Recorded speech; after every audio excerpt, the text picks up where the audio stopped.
Hello, beautiful people. Chandra Zas. We're talking today about feeling different.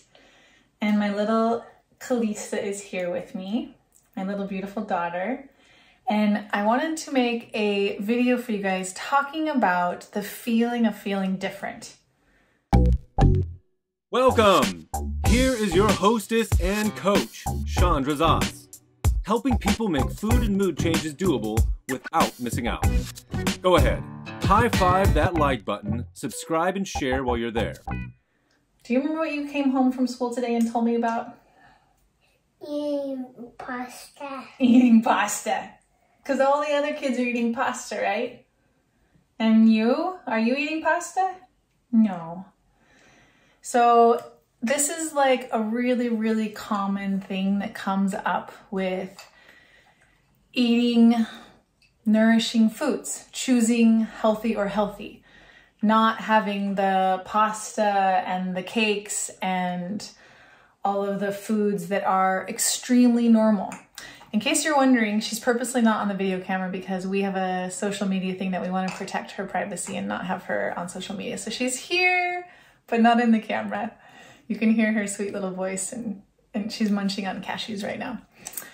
But that's why she's here. But I thought I'd try this and see what it was like to do a little video with her. Not with her. Hello, my friend. How are you? I'm in the Dead Sea, floating in the water. Go ahead and like and share and follow so we can keep in touch. Feeling different. So we had this really sweet conversation after school today where she said, all the other kids are at school right now. She gets out school earlier than the other kids, and they're all eating pasta. And I want to eat pasta, right? Is that what you were saying? And that you feel different because you're not eating pasta. We made a request at her school that she doesn't have any flour or sugar, and she's at a very, very normal mainstream school. Don't bang this, it'll make sound in the microphone. And there's 30 kids in her class right now, and they have a chocolate birthday cake 30 times in a year because there's 30 kids, one for every birthday. And the teachers were kind of surprised that we said, yeah, we do not want her to have sugar and flour. And they were like, whoa, okay, let's see how this goes. So they've made like beautiful efforts to help us not give her sugar and flour.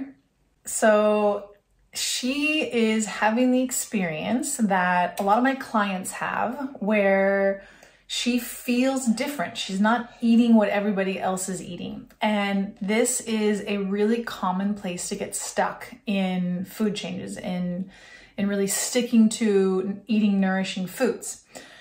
And what's really cool to understand is that our brains are very wired to be the same, to do what everybody else is doing, because humans have evolved as a species, and the humans who have had more advantage of surviving is by being a part of the group, is by doing what everyone else is doing, is by being the same.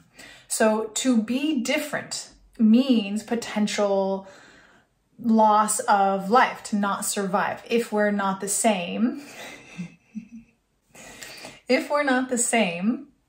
then we might die. We might not be a part of the tribe. We might not get a hot meal. We might not live. So there is a part of our brain that is wired to freak out and to tell us that something is wrong if we're not fitting in, if we're not part of the group. Now, this is old, this isn't our modern day human experience. Now, we don't technically have to fit in. So it's common to want to fit in and for it to feel wrong if we're eating different. So it's totally normal. So if this is where you're at, know that it's okay and that nothing has actually gone wrong, and that it is actually okay and safe and honestly even beneficial to be different, especially when it comes to food.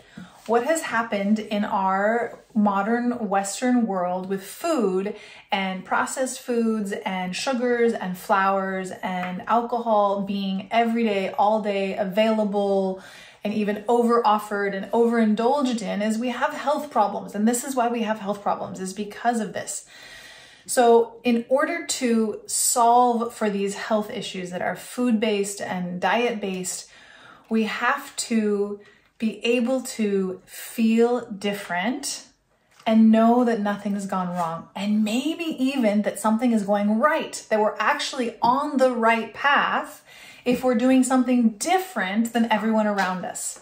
So my partner and I, my amazing, beautiful man, I feel so lucky for the partner that I have. We are kind of like really into being different.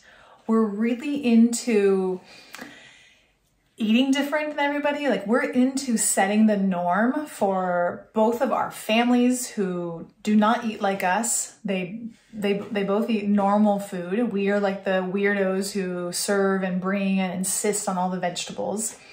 We also parent really differently. Like we also live very differently. Like we like different. We like we accept the challenge and the hard of being different.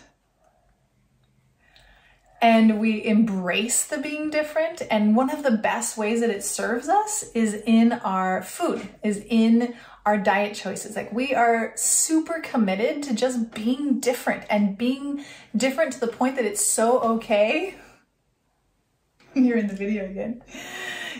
And know that it just serves us in a way that like makes our health the priority. Like we are so committed to our health and feeling really amazing in our body and giving our kid the best chance at a really healthy body and brain and gut that we just are willing to feel different. And we know that nothing's gone wrong. And we also know that we're on the right track.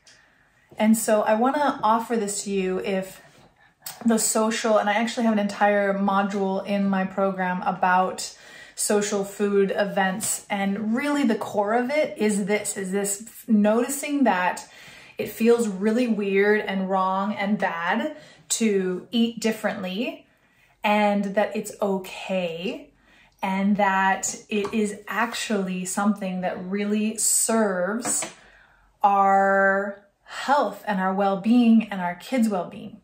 So if you're navigating food changes and you're feeling different and your brain is alerting you, something's gone wrong, I just want you to know that maybe nothing's gone wrong. And in fact, you're on the right path. All right, my beautiful people, feeling different is okay. Food changes are the best thing you can do for your health. Have a beautiful day and I'll see you soon.